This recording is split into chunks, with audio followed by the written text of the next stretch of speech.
بڑی خبر جو ہے وہ ملازمین کے لیے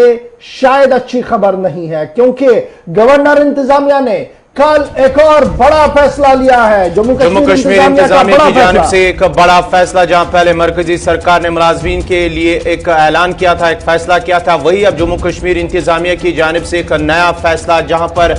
ملازمین کے لیے جو ہے 22 سالہ خدمات یا 48 سال کی عمر ہونے پر ملازمت سے سبکدوش ہونے کا ایک حکم نامہ جاری کیا ہے، جس کے ساتھ یہ کل شام یہ حکم نامہ جاری ہوا ہے۔ اس کے ساتھ ہی ملازمین کے اندر جو خدشات تھے ان میں کہیں نہ کہیں ملازمین کے اندر مایوسی، ناراضگی پائی جا رہی ہے۔ انتظامیہ کے اس فیصلے سے ملازمین برہم نظر آ رہے ہیں۔ جموں کشمیر انتظامیہ کی جانب سے جو کل شام یہ حکم نامہ جاری کیا، ملازمین کی ریٹائرمنٹ کی حد میں جو ترمیم کی گئی ہے، اس سلسلے میں ملازمین کافی ناراض برہم جو ہے نظر آ رہے ہیں۔ اس سلسلے میں اگرچہ اس سے پہلے مرکزی سرکار کی جانب سے جو عارضی ملازمین ہیں ان کے ہڑتال، ان کی مستقلی اور دیگر جو مطالبات ہیں ان کو لے کر پرائم منسٹر آفس کی جانب سے ایک دعوت نامہ ملا ہے۔ کل یعنی کہ 24 اکتوبر کو وہ دلی آئیں گے اور ملاقات کریں گے اور بات چیت اس سلسلے میں کل شام سے ہی جموں کشمیر انتظامیہ کی جانب سے ایک حکم نامہ جاری کیا گیا ہے، جس میں ملازمین کہیں نہ کہیں ناراض نظر آ رہے ہیں۔ جموں کشمیر یونین ٹیریٹری نے لیفٹیننٹ گورنر کے حکم پر جموں کشمیر سول سروس قانون کی دفعہ 226(2) میں کچھ ترمیم کی ہے، اور جس کے تحت اب انتظامیہ اس بات کی مجاز ہوگی، حکومت اس بات کی مجاز ہوگی کہ سبکدوش کیا جائے یا نہیں کیا جائے۔ ملازمین کی سروس 22 سال کی مدت یا 48 سال کی عمر پورا ہونے پر حکومت کوئی بھی بڑا فیصلہ لے سکتی ہے، اور یہ ڈیٹیل آرڈر کل جب سامنے آیا اس کے بعد ادارہ جات جو ہیں یعنی جو مختلف انجمنیں ہیں وہ کیا کچھ کہہ رہی ہیں، بڑا ہم یہ جاننے کی کوشش کریں گے۔ ہمارے ساتھ دو ٹریڈ یونین لیڈر رفیق احمد راتھر صاحب صدر ہیں ٹیچرز فورم کشمیر کے، وہ بھی جوائن کیے ہوئے ہیں، اور Fayaz Ahmed president Jammu Kashmir employees coordination committee کے ہیں۔ دونوں مہمان ہمارے ساتھ جوائن کیے ہوئے ہیں۔ سری نگر سے بہت بہت شکریہ جی جوائن کرنے کے لیے۔ سب سے پہلے فیاض احمد صاحب بتائیے گا، حکومت کا جو کل کا فیصلہ ہے یہ فیصلہ کتنا صحیح وقت پر سامنے آیا ہے، اور کیسے آپ اس بڑے پھیر بدل کو دیکھ رہے ہیں جو کل ترمیم کی گئی ہے؟ جی شکریہ اشفاق صاحب۔ پہلی بات تو یہ ہے کہ جو کل جو امینڈمنٹ آئی اس آرڈر کے ذریعے فائنانس ڈپارٹمنٹ نے جو ایشو کیا، اس میں Jammu Kashmir employees coordination committee کا سٹینڈ یہ ہے، اور پرٹیکولرلی جو employees of the J and کے ان کا یہ سٹینڈ ہے، اگر کوئی بھی آرڈر، کوئی بھی ترمیم لائی جائے for the benefit of system یا سسٹم کو ٹھیک کرنے کے لیے یا انکمپیٹنٹ کرپٹ آفیشلز کو ویڈ آؤٹ کرنے کے لیے، اس کا ویلکم کرتے ہیں۔ لیکن آپ دیکھیے as A union territory Jammu and Kashmir اور ریسٹ آف دا کنٹری میں جو یونین ٹیریٹریز ہیں یا اسٹیٹس ہیں ان میں خاص کر سینٹرل گورنمنٹ امپلائیز، ان کے لیے بھی یہ ریویو ہوتا ہے بار بار، لیکن وہاں پہ 30 سال اور 50 اور 55 سال کا جو رکھا گیا ہے وہ میجرنگ اسکیل ہے، یعنی 30 سال کوالیفائنگ سروس اور ایج ہونی چاہیے 50 اور 55۔ یہاں پہ تو 22 سال اور 48، پہلی تو یہ بڑی ناانصافی ہے۔ دوسری بات یہ ہے کہ جب بھی یہ قانون لائے جاتے ہیں کم از کم سٹیک ہولڈر جو ہیں ان کو کانفیڈنس میں لانا ضروری ہوتا ہے، اور ہم یہ نہیں کہتے ہیں کہ ہم سپورٹ کریں گے جو سسٹم میں کوئی کرپٹ آفیشل ہوگا، انکمپیٹنٹ ہوگا تو اس کے لیے جو ہے راستہ کھلا رہے، ایسی بات نہیں ہے۔ سسٹم میں ان قانون کو لانے کی ضرورت ہے اور ان کو اچھے طریقے سے امپلیمنٹ کرنے کی بھی ضرورت ہے، لیکن ان میں چینجز جب بھی لائی جائے اسٹیک ہولڈرز کو کانفیڈنس میں لانا بہت ضروری ہوتا ہے، کیونکہ اس میں ایمبیگوٹی رہتی ہے اور کنفیوژن کریٹ ہو جاتے ہیں۔ اگر سینٹر میں ایک بات ہے یہاں پہ کیوں دوسری بات لائی گئی؟ رائٹ، میں آؤں گا دوبارہ آپ کے پاس۔ ہمارے ساتھ رفیق احمد راتھر صاحب بھی جوائن کیے ہوئے ہیں۔ رفیق صاحب بہت شکریہ جی جوائن کرنے کے لیے۔ کل جب یہ حکم نامہ آیا دفعہ 226 کی شق 2 میں جو ترمیم کی گئی، اور آرٹیکل گورنمنٹ آف انڈیا کا جو قانون ہے 309 کے شرط کے تحت جو اختیارات لیفٹیننٹ گورنر صاحب کو دیے گئے ہیں اس کا انہوں نے استعمال کیا، اور اس کے بعد یہ ڈیٹیل آرڈر کل فائنانس ڈپارٹمنٹ کی طرف سے آیا۔ اس کے بعد سوشل میڈیا پر کافی کچھ لکھا جا رہا ہے۔ ایک بات جو لکھی جا رہی ہے کہ نئی نوکریاں چھوڑ دیجئے، پرانے جو ملازمین ہیں ان کے سروں پر بھی تلوار ہے۔ کیا واقعی طور پر یہ ملازمین کے سروں پر تلوار ہے جو کسی کو بھی کہیں پر بھی باہر کر سکتی ہے یا واقعتاً اس چیز کی ضرورت ہے کہ انکمپیٹنٹ یا نااہل لوگ جو ہیں جن کی وجہ سے عوام کو بھی پریشانی ہے اور اسٹیٹ ایکسچیکر کو بھی بوجھ ہے انہیں باہر کرنے کے لیے ایک راستہ ہے؟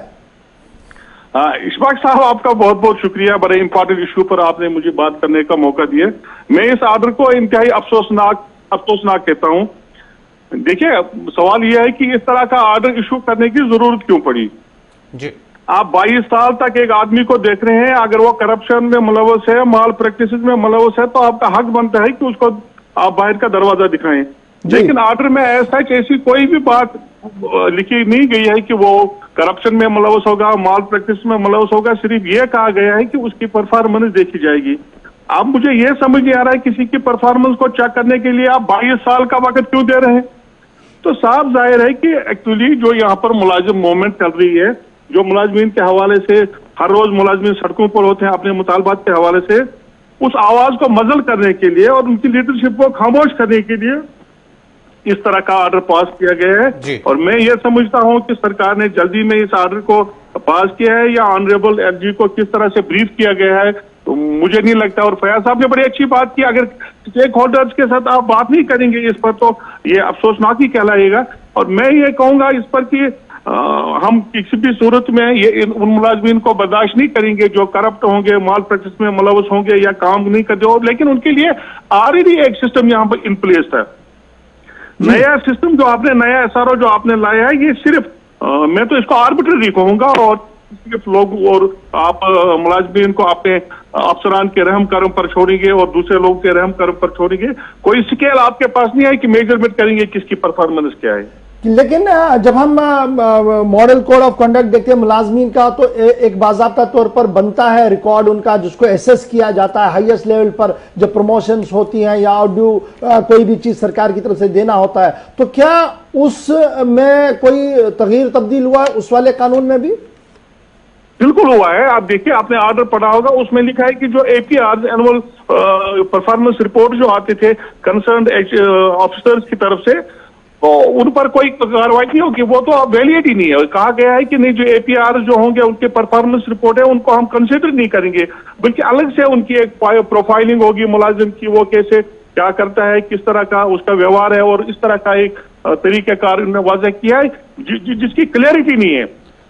اور اس کی روح سے میں یہ سمجھوں گا کہ لوگوں کو وکٹمائز ہونا پڑے گا، لوگوں کو وکٹمائز کریں گے یہ لوگ، خاص کر جو میں بار بار یہ کہنا چاہوں گا ملازمین کی جو آواز ہے، جو ٹریڈ یونین لیڈر یہاں بار بار ملازمین کے حوالے سے بات کرتے ہیں، ان کے مطالبات کے حوالے سے بات کرتے ہیں، ان کے لیے ایک ان پر یہ گاز گرے گی اور آپ دیکھیں گے اس کے نتائج۔ رائٹ سر، جلدی سے فیاض صاحب یہ بتائیے گا next future course of action کیا رہے گا، چونکہ آپ امپلائیز کوارڈینیشن کمیٹی کے صدر بھی ہیں، ایک طرف سے ٹیچرز کے صدر ہمارے ساتھ ایک طرف سے آپ ہیں، تو جوائنٹ کوارڈینیشن میں کیا کچھ آگے بڑھے گا اس فیصلے کو لے کر؟ کیا سرکار کے ساتھ 1-to-1 ہوگا یا احتجاج کی راہ اختیار کی جائے گی؟ کیا راستہ ہے؟ دیکھیے گورنر صاحب ہمارا یہی سٹینڈ ہے، سب سے پہلے ہماری جو لیڈرشپ ہے جو بھی ٹریڈ یونین لیڈرز ہے یہاں، ہم مل بیٹھ کے اس پہ بات کریں گے اور بات کر کے اس کا ہم کوئی نہ کوئی حل ضرور نکالیں گے، کیا آگے کا فیوچر کورس کیا رہے گا۔ ابھی ہم جو ہماری لیڈرشپ ہے یہاں پہ ڈفرینٹ ٹریڈ یونین لیڈرز ہم کانٹیکٹ میں ہیں، ہم آنے والے دنوں میں اس کے لیے کوئی نہ کوئی ڈیسیجن لیں گے۔ اور رہی بات سرکار کی، سرکار اگر سیریس ہوتی وہ سب سے پہلے یہاں کے ٹریڈ یونین یا اسٹیک ہولڈر سے بات کرتی، پھر چاہے کوئی بھی ڈیسیجن ہوتا وہ منو آن اب لایا جاتا ہے۔ لیکن یہاں پہ ڈسپیرٹی ہے، سینٹر میں ایک رول لایا جاتا ہے اور یہاں پہ دوسرا لایا جاتا ہے۔ دوسری بات ہے کرپٹ آفیشلز کے لیے میجرنگ راڈ کو آج تک کتنے کرپٹ آفیشلز اور انکمپٹنٹ آفیسرز کو باہر کا راستہ دکھایا گیا۔